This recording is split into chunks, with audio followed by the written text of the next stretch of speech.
ছোট্ট একটা ভুলের কারণে কতগুলো মানুষের হয়রানি, না হলেও 1500-2000 মানুষ হবে, না হলেও 1-1500 মানুষ হবে, ঠিক আছে।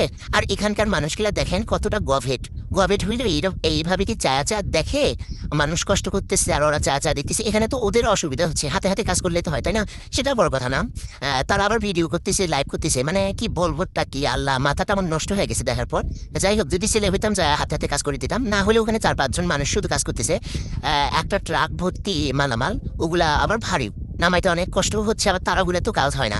এখানে এক দেড় ঘন্টা হইলো যে বাসগুলো দাঁড়াই আছে, এখানে তো যাত্রী আছে, প্রচন্ড গরমে এরা তো মনে হয় সিদ্ধ হয়ে যাচ্ছে, আমার মনটা বলতেছে। নামেও নাই, অনেক মহিলা আছে। আর দেখেন মানুষ কতটা কি হইলে এইভাবে মানুষের মানে কষ্ট দেখে, আমি তো পাগল হয়ে যাচ্ছে এগুলা দেখার পরে। তারপর দেখেন কতগুলা বাস, না হলেও 50টা এই পাশে 50টা ওই পাশে, এতগুলো বাস মনে করেন যে সিরিয়ালে দাঁড়াই ছিল। এদের তাহলে কি মনটা বলতেছে, আমি থাকলে তো আমি মনে হয় চিল্লে চিল্লে মরে যেতাম। এই বাসার সামনে পর্যন্ত আমি ভাবছি যে অ্যাক্সিডেন্ট হয়েছে মনে হয়। হ্যাঁ, কি করব। যাই হোক, এটাই আমাদের বাংলাদেশ আর বাংলাদেশের মানুষ।